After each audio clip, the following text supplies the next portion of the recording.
La teoría no es otra cosa más que las líneas, es el hilo de Ariadna. ¿Ubican el mito griego? Bueno, voy a dar la versión muy rápida. El hilo de Ariadna es el que le da a ella, al gran hombre, al gran héroe, para que entre al laberinto y mate al Minotauro, ¿verdad? El gran problema no es entrar al laberinto, ni tampoco radica en matar al Minotauro. El problema es salir del laberinto. Entonces, Ariadna, para no perder a su amado de su vestido, saca un hilo y se lo da, para que él sepa cómo entrar y al mismo tiempo cómo salir. Bueno, ¿qué significa ese hilo? El uso de la razón, el uso de las herramientas de la investigación y por lo tanto el uso de la teoría para poder entender la realidad. Nosotros explicamos la realidad constantemente, pero lo hacemos desde la opinión, desde la doxa, dicen los griegos. Todos hemos comentado, siguiendo el tema de esta enfermedad, y todos hemos dado nuestra opinión sobre la enfermedad, ¿cierto? ¿Qué es un virus? ¿No? ¿Qué es el mosquito? ¿Qué resultado de que somos un pueblo pagano? En fin, pero eso no es más que la doxa. ¿Cómo salir de la doxa? Es decir, ¿cómo salir de la opinión? Lo cual es muy válido dentro del lenguaje común, dentro del sentido común, pero hay que salirnos de la doxa e ir a un campo de investigación. ¿Quién nos ayuda a leer la realidad? Justamente lo hace la teoría, ¿sí? Eso es lo que vienen a aprender acá, teoría.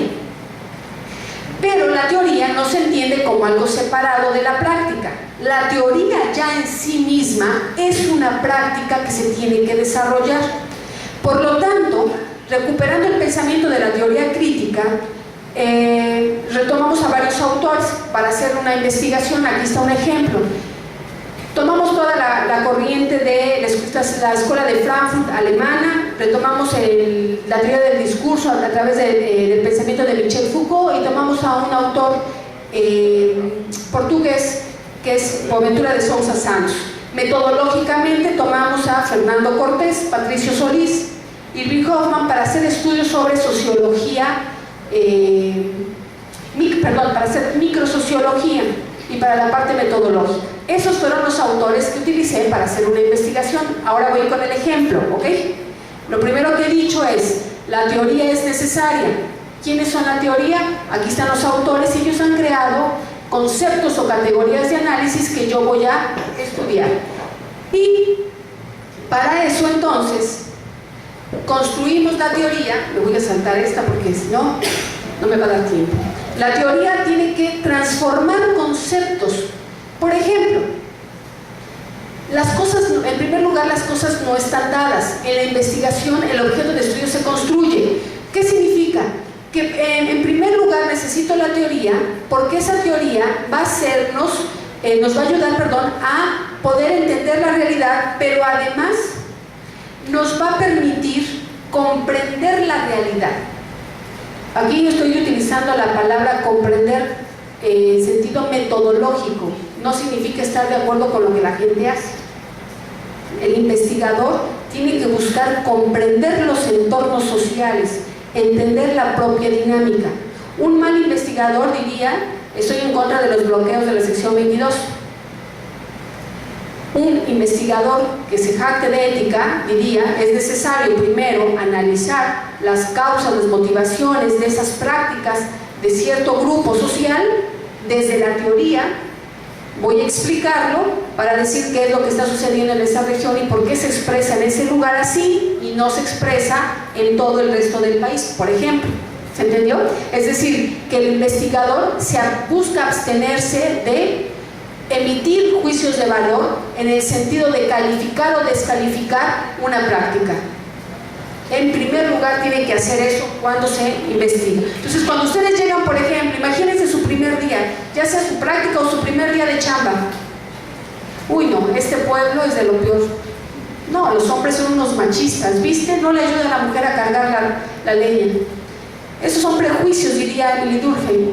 ¿Por qué? Porque si no hemos comprendido primero cómo se dan las relaciones, cómo se da la división del trabajo en esas comunidades, estaríamos prejuiciando y estaríamos castigando. Por eso es importante partir de una noción de teoría, de una teoría crítica, además, que nos permita conocer las posibilidades y entender lo real.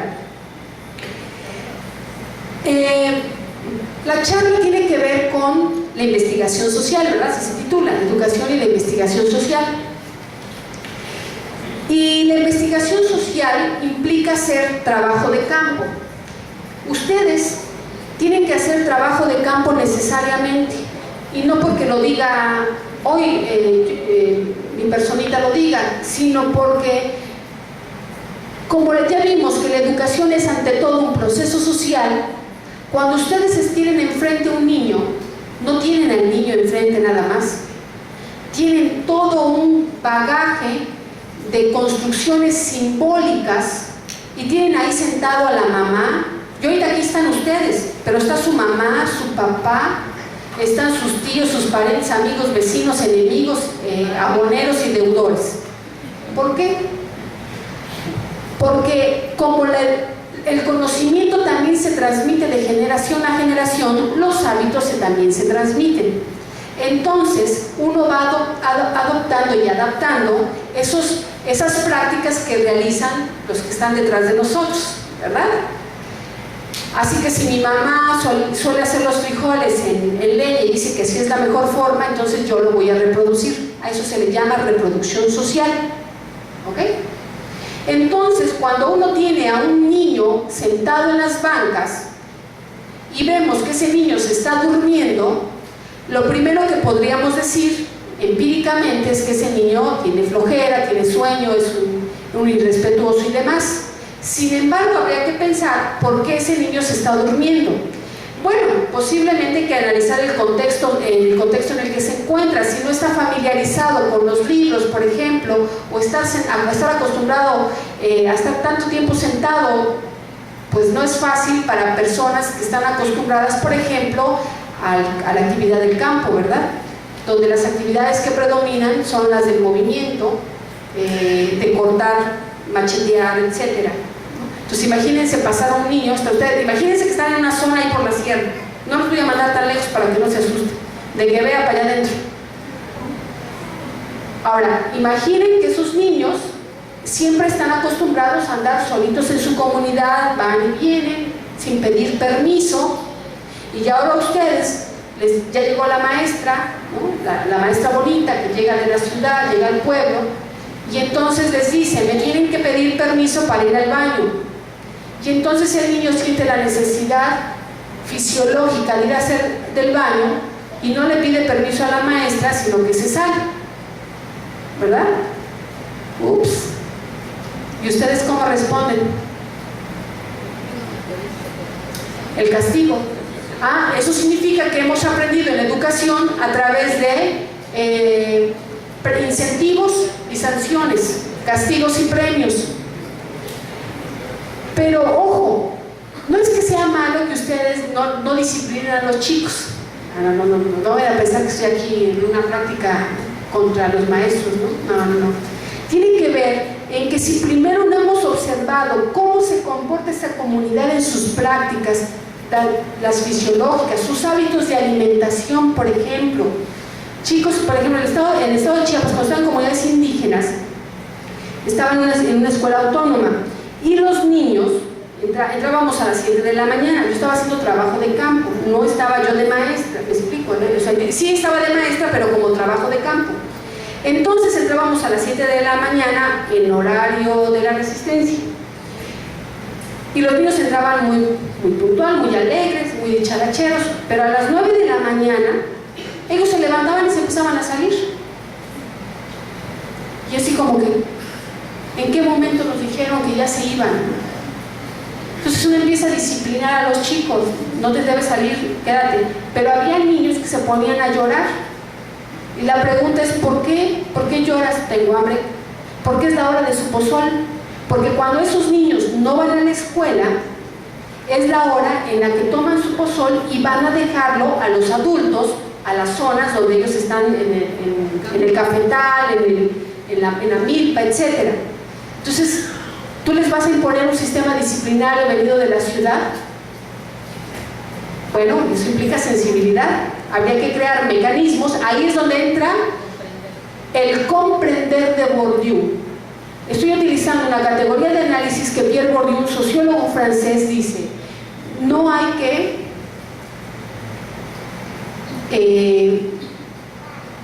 no juzgar, no criticar, no valorar, sino comprender. Pero ¿cómo vamos a lograr eso?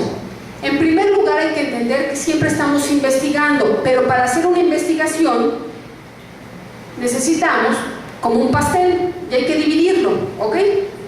En primer lugar, necesitamos la teoría, que es el desde dónde, mi referente teórico. ¿Lo vamos a hacer desde el constructivismo? Muy bien, hagámoslo desde el constructivismo. ¿Qué autores del constructivismo? ¿Vamos a abarcar todo el constructivismo? ¿Qué tipo de constructivismo? ¿El de Piaget? ¿Vamos a utilizar el constructivismo de Husserl, por ejemplo? Vamos a utilizar otras estrategias como a nivel superior utilizamos la didáctica problematizadora. Es decir, ¿qué referentes teóricos? Es decir, ¿desde dónde vamos a hacer la investigación? Segundo, ¿cómo lo vamos a hacer? ¿Sí? Ustedes están aprendiendo aquí el desde dónde, tienen la teoría y les están enseñando también el cómo, pero va a haber un choque, muchachos, un choque entre cómo les dicen aquí y el cómo lo van a ir a hacer allá. Aquí se busca la simulación, las situaciones más allegadas a lo que es la realidad, ¿cierto? Eso es lo que les enseñan sus maestros, pero ojo, la realidad es muy distinta. Por lo tanto, la metodología no solamente se hace aquí, sino que también se tiene que echar a andar allá en campo, ¿sale? Y además, no es suficiente con eso, hay que echarse la otra rebanada del pastel. Aquí sí hay que comer rebanadotas de pastel grande. Hay que hacer un análisis y una reflexión. Antes de juzgar tenemos que reflexionar por qué se comportan las personas de esa forma y no de otra. Por ejemplo, tenemos que en el caso del estado de Yucatán, a propósito de que andan unos chicos por allá, el estado de Yucatán registra un alto índice de suicidios. Es porque no hacen calendas, no están alegres. La pregunta es, ¿qué argumentos damos para eso? Cuando hicimos trabajo de campo en esa zona, algo que nos decían los centros de salud es que tenían un problema, que eso es un problema social, eso no se resuelve solamente con medicamentos, ¿están de acuerdo con eso? Porque el punto no es que solamente una persona, sino que el fenómeno se está volviendo frecuente. Entonces, algo está pasando socialmente que está generando justamente que haya un alto índice de suicidios en ese lugar. ¿Sí? Bueno, habría que analizarlo. ¿Desde dónde? Bueno, algunos dirían, hay patologías. Bien, entonces están orientados dentro del campo psicológico, ¿ya se fijaron? Y psiquiátrico, algunos dirán, pero desde el campo sociológico necesito otros autores. Porque desde el campo psiquiátrico puedes investigar por qué una persona se suicidó. Pero la psiquiatría no me sirve para explicar por qué ese fenómeno es tan recurrente en un estado. Entonces, tengo que moverme en la teoría, ¿me explico? Tengo que irme entonces a otro campo de estudio que es la sociología, porque esta me va a permitir observar por qué ese fenómeno está siendo recurrente, si tiene que ver con los modelos económicos, es decir, la ausencia de empleo, o lo reducimos únicamente a problemas pasionales. O sea, toda la población vive de problemas pasionales. Pues no, ¿verdad? Entonces no puede ser un argumento válido, pero no puedo sostenerlo más que desde la doxa. Si quiero hacer investigación, tengo que irme a la teoría. Para eso, los interesados del tema, léanse un texto que se llama, desde Emily Durkheim, del siglo XIX, que se llama así, El suicidio, donde analiza socialmente por qué se da ese fenómeno en Europa. Y van a ver que el clima precisamente no es un factor determinante. Hay otras causas de carácter social. Entonces lo que tenemos es teoría, metodología y el análisis. ¿Ya se fijaron? Para poder hacer investigación. ¿Qué pasa cuando ya estamos haciendo el trabajo empírico? Cuando ya estamos en la parte metodológica. En primer lugar, la teoría y la metodología no están separadas, están unidas. Es como el intestino delgado y el intestino grueso. ¿Sale? Primero entra por un lugar y tiene que salir por otro. pero están unidos. De la misma manera, la teoría y la metodología, el trabajo empírico. Por lo tanto, es importante también reconocer que los datos no están dados. Ustedes tienen que construir los datos. Por ejemplo, aquí no tenemos enfermeras porque estamos en la zona de educación, pero he tenido la oportunidad de estar con enfermeras también. Y las enfermeras, una de sus actividades es levantar un censo de su comunidad. La Secretaría de Salud, a diferencia del INEGI, levanta censos anuales. En cambio, el INEGI los levanta cada 5 años. Así que quien tiene los datos más actualizados, es la Secretaría de Salud. Y eso es necesario. Entonces, la enfermera tiene que aprender a levantar la información. Y después, el gran problema es que lo único que hacen es la transcriben, la pasan y la entregan a la dependencia correspondiente, ¿verdad? Y no hacen el proceso de análisis. El no hacer el proceso de análisis nos lleva a problemas como el que tenemos ahorita. Bueno, ¿qué significa eso? Que entonces hay que construir los datos. Pero ojo, los datos no siempre son confiables ni válidos. Por lo tanto, lo que se busca hacer es contrastar esos datos que nosotros hemos ido generando con lo que existe en la realidad. Para eso, en primer lugar, es necesario plantear un problema. Pero ¿cómo se construye el problema? El problema de investigación. ¿Ustedes hacen tesis? ¿Sí? Bueno, esto sirve para su tesis. Bueno, tesis, tesina, sea tesis o tesina o un proyecto que entreguen, debe llevar esto. Bien, bueno, el gran problema es que muchas de las veces hay una cosa que se llama esquizofrenia de la investigación.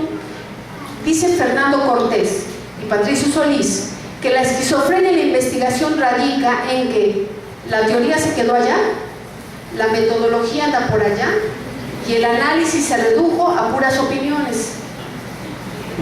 Y entonces, como rompecabezas, lo que hay que hacer es eliminar esa esquizofrenia, tenerla unida. ¿Qué teoría voy a usar? ¿Y cómo voy a implementar esa teoría?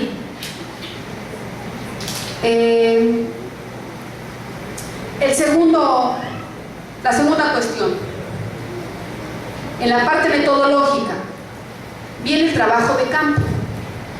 El trabajo de campo es solamente un momento de la metodología, no es toda la metodología. Por metodología ustedes entiendan los procesos por los cuales van a construir el conocimiento, y eso puede implicar extracción de información documental, lo que dicen los autores; 2, información hemerográfica; 3, el trabajo de campo. Quiero centrarme en el trabajo de campo por el tipo de profesión que ustedes están desarrollando. En primer lugar, hay que sumergirse en el campo, ¿verdad? La inmersión al campo, ¿cómo se hace? Pues llego y me instalo. Pues no es así, no es en el sentido común que me cambio de casa. La inmersión al campo implica empezar a hacer lo que llamamos observación directa. La observación directa es un recurso metodológico, no es ir de juzgón, ir a mirar, no. Observar significa tratar de entender esos fenómenos que se dan en ciertos lugares. No es lo mismo observar fenómenos como la homosexualidad que observar fenómenos de pobreza en zonas marginadas, ¿verdad que no puede ser lo mismo? Por lo tanto, no vas a ir a observarlo los mismos fenómenos, vas a ir a observar en contextos muy, muy específicos. La segunda cuestión es que tienes que ir a recolectar información. Sería muy interesante, por ejemplo, ese es un consejo para los maestros, que cuando mandan a sus chicos a las prácticas, les pongan una bitácora, que lleven un diario de campo. ¿Por qué? Porque esos diarios de campo pueden ser muy útiles para después hacer un proyecto de investigación, después hacer una maestría, etc. Observemos por qué. Cuando uno hace entrevistas, por ejemplo, ¿dónde vas a escribir la información? Uno, puede ser registrarlo todo en tu mente. Segundo, puede ser una bitácora de campo. Tercero, pues que ya hagas uso de las TICs, ¿verdad? Que lleves una grabadora y grabes al entrevistado. Pero eso está en función de las condiciones sociales. Por ejemplo, no es fácil ir a hacer entrevistas a las mujeres del mercado en Juchitán, mucho menos es fácil ir a tomarles fotografías. Inténtenlo y van a ver cómo les avientan los tamales. ¿Por qué? Porque ya la población se ha visto afectada de las malas investigaciones. Entonces, uno debe tener siempre respeto de cuándo fotografiar, cuándo entrevistar, cómo entrevistar, a qué horas entrevistar, y siempre respetar a la sociedad. El investigador muchas de las veces cree que la sociedad tiene que estar a su disposición. Eso implica el primer proceso de comprender. Así que cuando ustedes llegan a su comunidad y esperan que su escuelita se llene y no llegó nadie, y no se acercó ni una mamá de familia a preguntar por cómo va su hijo, no se tienen que asustar, ni enojar, ni indignar con la gente. Más bien, en primer lugar, hay que comprender qué es lo que está sucediendo. ¿Ok? Hay que aprender a salir del campo. Y no tiene que ver con despedirse de la gente, sino en qué momento de la investigación decidimos cortar. Por ejemplo, tenemos con que, me voy a saltar porque quiero ir poniendo los ejemplos, si no me va a ganar el tiempo y no va a dar chance a las preguntas. En el caso del grupo de investigación que tenemos en la Universidad del Istmo, estuvimos analizando el impacto socioeconómico y político de los aerogeneradores en Ixtantepec, Oaxaca, y en Arriaga, Chiapas. Es un estudio comparativo. Nosotros le pusimos una temporalidad a la investigación. No significa que el fenómeno deja de existir, ¿sí? O sea, no porque estudio la prostitución, por ejemplo, y yo ya dejo de investigar ese tema, significa que la prostitución termina. Uno le tiene que poner el tiempo de la investigación. Son dos cosas, son dos tiempos distintos: el tiempo real del fenómeno y el tiempo que tú le pones a la investigación. Pero tú tienes que explicar por qué solamente ese tiempo. Bien, en primer lugar, cuando estamos en campo hay que entender que estamos en una relación de sujeto-sujeto. O sea, no tengo cosas allá enfrente, tengo sujetos que piensan, sienten, sueñan, ¿verdad? Tienen pasiones, tienen malos deseos también, tienen sentimientos encontrados, tienen luchas internas, etc. Por lo tanto, por eso Spinoza, un filósofo moderno, nos dice que es importante no lamentar, no reír, es decir, no burlarse de las situaciones que vive la gente. No lamentarse es no hacerse partícipe de su dolor en el sentido de, ay, pobrecito de ti. No, más bien hay que comprender. Ese es el trabajo del investigador. Otros tienen la función de ir a apapachar a la gente. ¿Sí me estoy explicando con eso? Bien. Comprender entonces implica tomar distancia del fenómeno y al mismo tiempo tener la sensibilidad.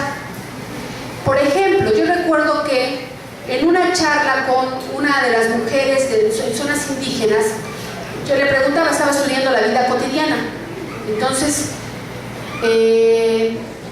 cuando me tocó hablar de los temas de la reproducción y la creación de los hijos, yo le decía, ¿por qué todavía le da de amamantar al niño? Ya el niño tenía 3 años y el niño seguía recibiendo leche materna. Entonces yo decía, ¿por qué le sigue dando pecho? Estamos hablando de que la entrevista se realizó a las 5 de la mañana en su casa. Ella estaba haciendo la tortilla, me invitó a desayunar y es en ese proceso en el que yo hice la entrevista, ¿ok? Y entra su esposo a la cocina. La cocina es de tierra, las paredes son de tabla de cerdo, pero es de tabla, el techo es de lámina, el fogón estaba a esta altura más o menos, hay fogones que están en el suelo, este fogón es de ladrillo, de bloc, no hay luz en la comunidad, todavía estaba muy oscuro, pero entra el esposo y entonces me dice, ¿quieres más café? Le dije, sí. En realidad no tomo café, pero hay que tomar café, porque estás haciendo investigación. Bien, entonces sale el esposo y le vuelvo a preguntar, oye, ¿y por qué le sigue dando leche? ¿Le da solamente en las mañanas, en el día, o también por la nada más en la noche? A la hora que quiere se prende, me dice, no me suelta, me parece, soy su vaca, me dice. Pero ya está grande, le digo. Allá en Puebla, hasta 1 año les dan de amamantar, ¿no? Y dice, le doy para no quedar embarazada. Ajá. O sea, ella no está, en su cosmovisión, no está pensando en que es una manera en la cual nutre al niño. Sabe que se va a nutrir porque además es eso y pozol, y es eso y frijol, es eso y pozol, y es eso y frijol, y es eso y frijol, y es eso y pozol, ¿me explico?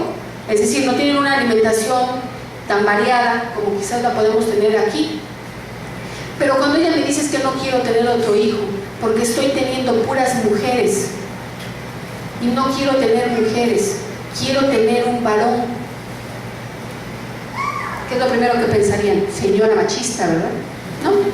Tiene que ver con la división del trabajo y tiene que ver en cómo están configuradas las familias en la comunidad.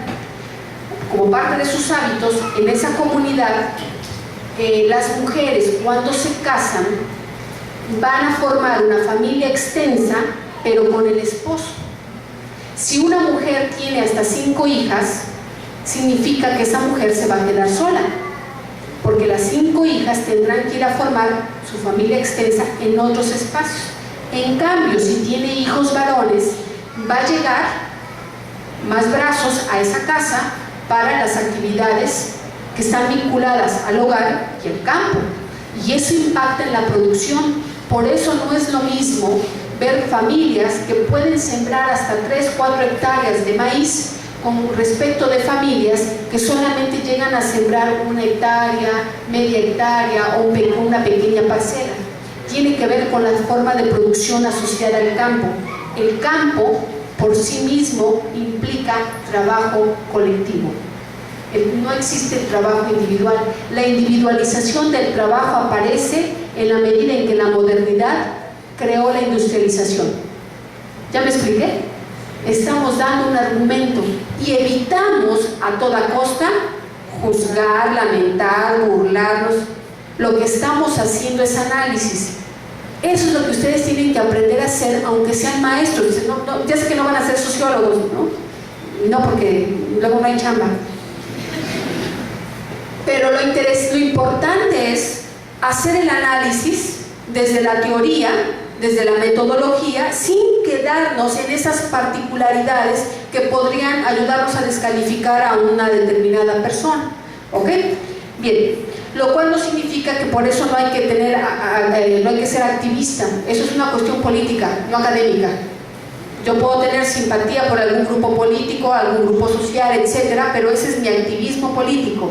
La academia se rige por otros criterios que son la teoría y la metodología. Por lo tanto, cuando dicen no reír, hay que tener mucho cuidado cuando las personas te dan tus confidencias. Por ejemplo, en el caso del Estado de Puebla, cuando estábamos en la maestría, una compañera hizo investigación con el tercer género. En especial hay una zona de tolerancia en Puebla que es para personas homosexuales que son sexoservidores.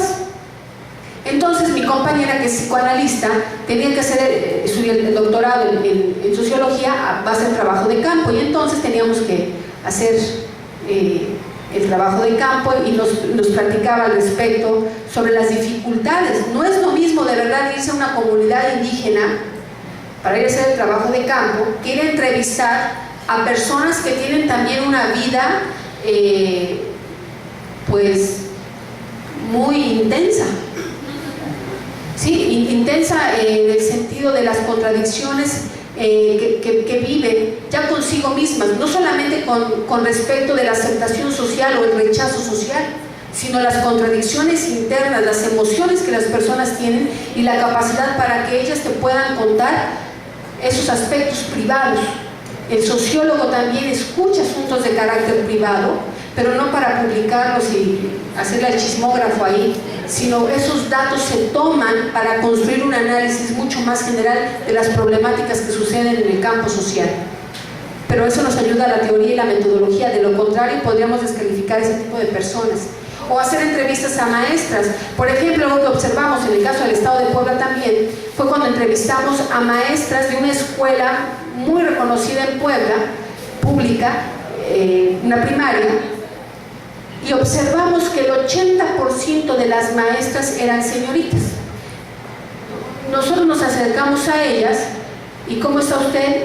Y con el ánimo de hacer la plática, para hacer las entrevistas, pues, yo recuerdo una que dije, ¿cómo está usted? ¿Y su familia qué tal? ¿Está contenta de que usted siga siendo maestra? Estamos hablando de una persona de más de 50 años que no dejaba la profesión.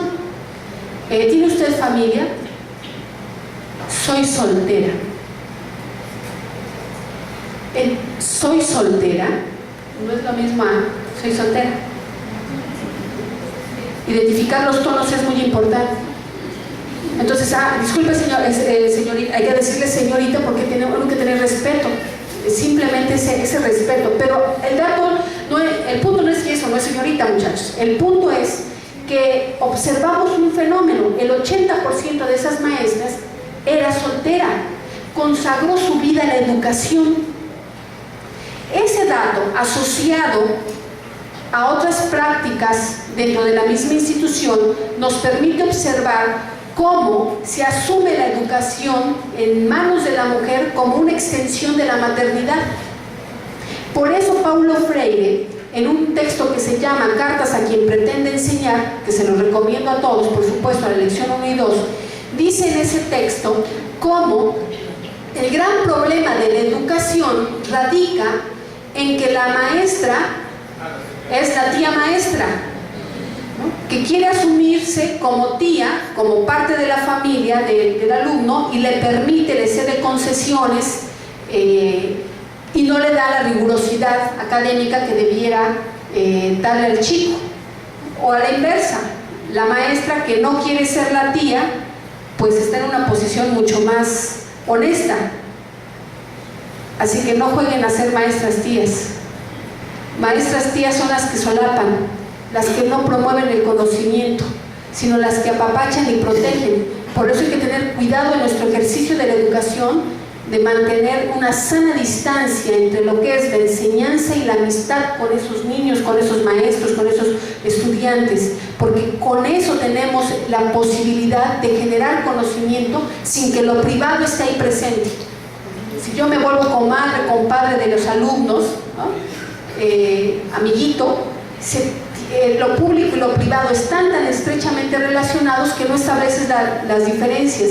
Entonces, ser tía maestra, Freire lo pone en esta carta, cuando dice cómo su tía justamente pues era la maestra y adoptaba este doble juego, ¿no? Entonces, si no le permite a la maestra ser crítica de su propia práctica profesional. En ese sentido, entonces, si nosotros estamos en el trabajo de campo y estamos haciendo nuestra actividad docente, que es la de enseñar, es importante que pensemos en observar directamente, y la observación se hace todo el tiempo. Segundo, hay que acercarse al objeto de estudio, y eso se hace a través de diferentes técnicas, cuantitativas o cualitativas. Si son cuantitativas, hay que aplicar cuestionarios. ¿Ya ustedes han aplicado cuestionarios? ¿Sí? En metodología, chicos, ya los han puesto a aplicar, hacer cuestionarios, ir a entrevistar a las personas, no tener miedo, no tener vergüenza o pena, como dicen aquí. No sé cómo dicen exactamente, si pena o vergüenza. Allá en Puebla decimos pena. Pero también cualitativamente entrevistar a la gente en diferentes contextos. Es importante que ustedes lo realicen en su práctica profesional. Y la otra, utilizar un lenguaje apropiado. Yo aquí estoy utilizando un lenguaje bastante accesible porque tenemos estudiantes, no estamos en este tipo de lenguaje no podemos utilizar cuando ya estamos en los congresos, ¿verdad? Pero necesitamos un lenguaje accesible a todos ustedes. Entonces no es lo mismo tener un lenguaje con personas que son profesores, con personas que están en comunidades indígenas, con personas que están en el mercado, con personas que son albañiles, por ejemplo, no por discriminar, sino por los trabajos que realizan, y porque lo más importante es que el lenguaje nos permita comunicarnos con ellos. Hay que hacer diferentes formas de de crear diferentes formas de instrumentos que pueden ser encuestas, entrevistas, discusiones. A ustedes les viene muy bien la realización de discusiones en grupo, porque eso permite observar cómo están los niveles de aprendizaje en términos cualitativos. Si ustedes califican aquí a los maestros al final del curso, ¿no? Por ejemplo, si un maestro dice, quiero que me evalúes el curso, ¿en qué términos lo va a hacer? ¿Cuantitativos o cualitativos? Es decir, ¿va a otorgar números? ¿Qué tan está usted de acuerdo con las actividades que le puso el maestro? De una escala del 1 al 5, donde 5 es más aceptable, 1 no es tan aceptable, usted califique. ¿Qué criterio está utilizando? Cuantitativo, están cuantificando. Pero es distinta esa forma de evaluación a otra forma de evaluación de, dime, ¿qué fue lo que aprendiste? ¿Cómo te sentiste? ¿Te sentiste a gusto? ¿Qué fue lo que más te gustó? ¿Qué es lo que más te motivó? ¿Dónde crees que podrías desarrollar esto que has aprendido? ¿Eso qué es? Mucho más cualitativo, ¿verdad? Entonces hay formas de ir evaluando los cursos y nuestra propia práctica. No estoy diciendo que estoy a favor de la evaluación de los maestros, ese es un tema aparte, ¿ok? Para no comprometerme. En ese sentido, entonces, voy a poner un ejemplo que realiza Rogelio Marcial. Rogelio Marcial es un sociólogo. Él lo que hace es un estudio sobre la vida cotidiana, porque hay teorías sobre la vida cotidiana. Quienes trabajan estos temas son, por ejemplo, Agnes Heller, Henry Lefebvre, la corriente marxista. Está también Irving Hoffman desde la microsociología, que trabajan la vida cotidiana. ¿Sí? También se estudia la vida cotidiana. Es el lugar donde parece que no pasa nada, ¿no? Todos los días haces lo mismo, pero no. Justamente es en la vida cotidiana donde se realizan las acciones políticas, las acciones económicas, etc. Por lo tanto, con él voy a terminar. Rogelio Marcial quiere observar justamente cómo se dan las luchas en la vida cotidiana y cómo se da la sobrevivencia económica y la reproducción social. ¿En dónde? En un lugar que se llama Zamora, Michoacán. Y para eso, lo que hace Marcial es irse a hacer trabajo de campo. O sea, se fue a Michoacán, se fue a ese lugar que se llama Zamora, y entre ellos, pues identifican los lugares, los espacios físicos. Ustedes la tienen fácil, muchachos. ¿Saben que dónde van a desarrollarse? En la escuela. ¿A poco no está fácil? ¿O no se van a desarrollar ustedes en una escuela? Pues no. Esa es la trampa. Su espacio de trabajo, su espacio físico es la escuela, pero su proyecto de educación es social. Por lo tanto, tienen que pensar también en la comunidad, en la región, etc. Bueno, en el caso de Marcial, lo que hace es identifica los espacios donde los chavos banda suelen reunirse. Y el gran problema radicó en que esos chavos banda están agremiados, por llamarlo de alguna manera. Entonces, territorialmente tienen sus zonas de reunión, pero también tienen sus zonas donde no permiten a nadie estar. Y entonces, suena muy interesante esto, porque Rogelio Marcial tiene que hacer la observación directa. ¿Y cómo va a ser la observación directa? Tiene que convivir con esos muchachos, pero esos muchachos no aceptan fácilmente la incorporación de otros chicos. Y Rogelio Marcial pues era joven, ¿no? Pero no era tan chavo banda. Esos chavos banda tenían una característica: eran gente que había migrado y los lideraban personas que habían estado en Estados Unidos y que regresaban a Zamora, Michoacán. Entonces, para que él pudiera estar con ellos, le llevó no un día, no 2 días, una semana, bastante tiempo para ganarse la confianza de las personas. Cuando por fin logra estar con los chicos en una esquina, tenía que irse a reunir a las esquinas, porque ese es el lugar, ¿no? El gran problema de nosotros es que queremos que todos vengan acá, ¿no? No, aquí se juntan los chavos. Si a los chavos les gusta la calenda y quiero entender por qué a los chavos les gusta la calenda, pues tengo que irme a la calenda para tratar de entender qué es lo que los atrae, ¿verdad? ¿No? Entonces,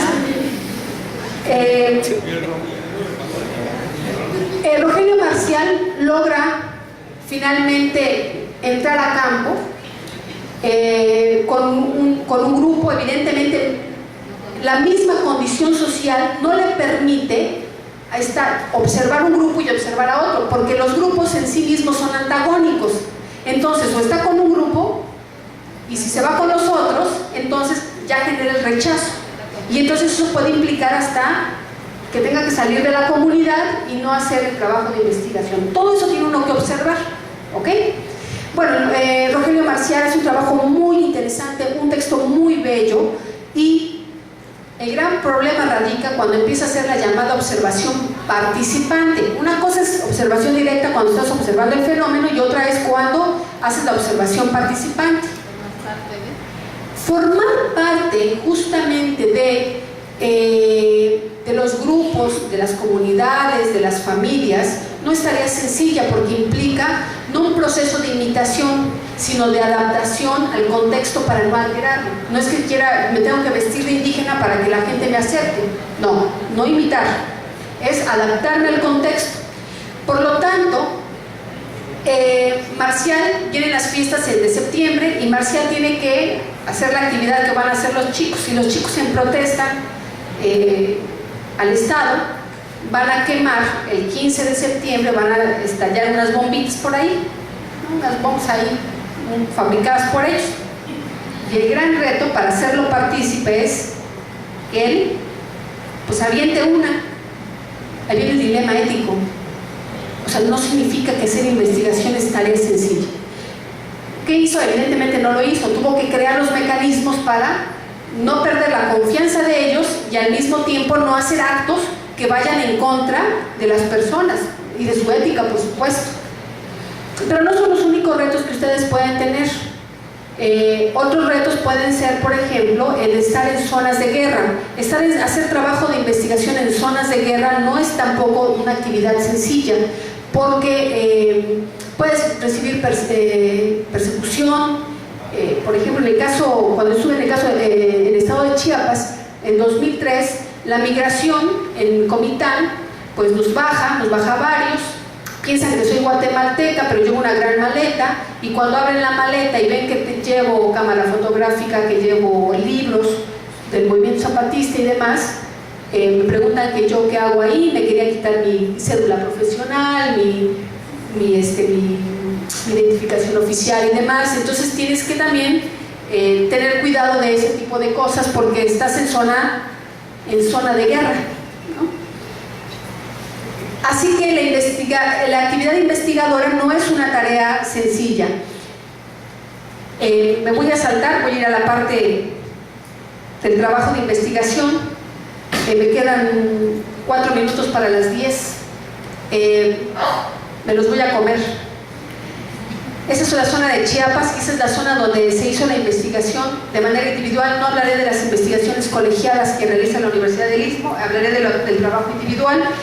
Este es el mapa, un mapa de resistencia, no es un mapa oficial. Ustedes conocen los mapas oficiales, pero la investigación implicó hacer un mapa de resistencia. Está la ubicación de los 5 caracoles en las zonas de Chiapas. Y la investigación se realizó en donde está esta estrellita, en la zona de la región de Palenque, para que se ubiquen, y la otra se realiza en esta zona, que es la zona que está pegada hacia Comitán, la zona fronteriza hacia el estado al país de Guatemala, perdón. Un caracol son las zonas del movimiento zapatista en el estado de Chiapas, y son los espacios políticos, administrativos, organizacionales, culturales del movimiento, y están en toda esta zona del estado de Chiapas. Eso es un caracol, se llamaban Aguascalientes, y a partir del 2003 se llaman caracoles, recuperando la filosofía del pensamiento maya, y se llamaban Aguascalientes en primer lugar por apelando a la Revolución Mexicana, el encuentro que tiene Zapata con Villa. Pero en el 2003 hay un cambio dentro de la organización zapatista y les cambian el nombre. Y es ahí donde, por ejemplo, pudimos observar cómo los chicos de 14, 15 años son profesores, así como ustedes. fue muy interesante observar, con eso voy a cerrar, fue muy interesante observar cómo chicos de 12, 13 años que ya sabían leer y escribir se volvieron promotores de educación del sistema educativo autónomo en el estado de Chiapas. Lo único que tenían es que sabían leer y escribir, o sea, no cursaron el preescolar, la primaria, la preparatoria y se vinieron a la licenciatura, ¿sale? ¿Y qué textos discutían? En la estancia, yo observé cuando discutían textos como Piaget, discutieron Paulo Freire y discutieron, se me fue el otro texto, Alzheimer se está apoderando de mí, no recuerdo el otro texto, pero ellos se enfrentaron con el libro y entre ellos decían su palabra de lo que entendían. Ellos dicen decir nuestra palabra, yo digo mi palabra, ¿no? Lo que yo entiendo. Estaba su maestro, por supuesto, que es otro promotor mucho más grande, que ya con una formación más amplia, pero ellos eran los maestros de los niños. Entonces necesitaban aprender y aprendieron esos textos y lo aprendían desde su idioma, porque lo que hacían es les daban el material, ellos tenían sus horas para discutir los temas y demás. Imagínense una especie de palabra entre los árboles y llevaban 2 o 3 horas donde ellos discutían y no pasaban ni una palabra, no la entendían, pero ellos entre ellos aprendían de manera colectiva, pensaban en nosotros y no en el yo. Y lo más interesante fue observar cuando ellos explican los textos con sus propias palabras, es decir, no cortan y pegan, no plagiaron. Y con una capacidad de explicación de Freire, de Vygotsky, de Piaget, en verdad que para ser chicos de 12 años, 13, 15, pues uno podría decir que no, ¿verdad? Que no están capacitados para hacerlo, ¿no? Por supuesto que sí, no hay que ponernos límites, y el ejemplo fueron esos chicos. Y la otra cuestión es que además lo explicaban también en su propio idioma. Unos lo explicaban en tzeltal, otros lo explicaron en chol, y entre sus variantes iban compartiendo, porque aunque es tzeltal, no es lo mismo el tzeltal de la zona de Tumbalá que el tzeltal de la zona de Ocosingo, etc. Entonces compartían conocimientos, pero no es lo único que hacían, tenían sus horas para hacer sus actividades, y entre las actividades es que ellos preparan su propia comida cuando se están formando, por ejemplo, tienen sus horarios para ir a limpiar los baños, hacer sus tareas colectivas, su tiempo para descansar. Se levantan a las 5 de la mañana, están los encargados de ir por la leña, están los encargados de hacer el frijol, la sopa, están los encargados de que tienen que ir a limpiar la zona, y muchos viajan de muchas comunidades muy lejanas para llegar a los caracoles justamente y aprender. Ha sido un gran proyecto, me parece, empieza en 1994, por supuesto, con el levantamiento, pero que ha sido un proyecto que no es acabado, está abierto, y que le ha permitido a esa gente mejorar en cuanto a su, no solamente mejorar el saber leer y escribir. No sirve de nada saber leer y escribir si eso no tiene un propósito social. Hoy, por ejemplo, la semana pasada me decía uno por teléfono, estoy muy contento. ¿Yo por qué? Porque estoy aprendiendo a hacer denuncias, pero estoy muy preocupado. ¿Por qué? Porque no entiendo bien dónde tengo que poner el acento en las agudas. Eso de las agudas, las graves y las esdrújulas me cuesta mucho trabajo. Y digo, ¿y para qué lo aprendes? Porque quiero que los demás sepan qué es lo que nos está pasando en nuestras comunidades. Porque quiero que entre nosotros nos entendemos y sabemos, porque lo vivimos, sabemos qué es lo que hace el gobierno con nosotros, pero necesitamos que los demás lo sepan, y para eso necesito que mi palabra sea correcta. Muchas gracias.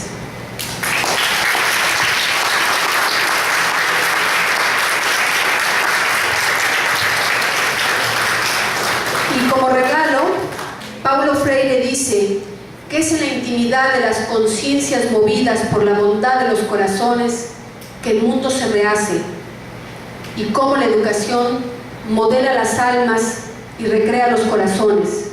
Es ella la palanca de las transformaciones sociales. La educación es un proyecto emancipador, no solamente es para ganar dinero. Gracias, doctora Fuquila. Como estamos sobre el tiempo, nos queda poco para recrear cómo la doctora nos condujo desde las políticas públicas, desde cómo intervienen los organismos internacionales en la definición de las políticas públicas del Estado mexicano, hasta el asunto de la investigación como emancipación, como el hecho de producir conocimientos, ese mapa para ubicarnos en la educación del estado de Oaxaca. Creo que fue muy ilustrativo, ¿no? Para saber cómo nosotros también tenemos que buscar y construir conocimientos para lograr precisamente esa emancipación. Vamos a dar paso a unas preguntas. Creo que no tenemos mucho tiempo porque ya viene el otro programa, la otra actividad que está programada. Entonces, pues ustedes tienen la palabra, chicos, compañeros, maestros, maestras.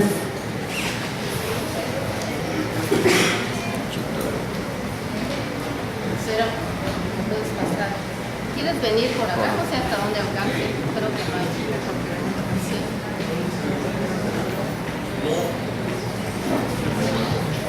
Gracias. De entrada yo diría de que nos diéramos el tiempo, ¿no? A eso venimos. Si se alarga y nos agarra la tarde, pues mejor. Al rato del día igual mandar los cafés y los panecillos por ahí para que podamos amanecer. Gracias, Fuquila. Por ahí metiéndome un poco a la universidad, encontré su nombre y algunos elementos importantes. Me parece que aparecen algunas categorías importantes en el desarrollo de las propuestas, como el asunto de la atención a la diversidad, la autonomía, la emancipación.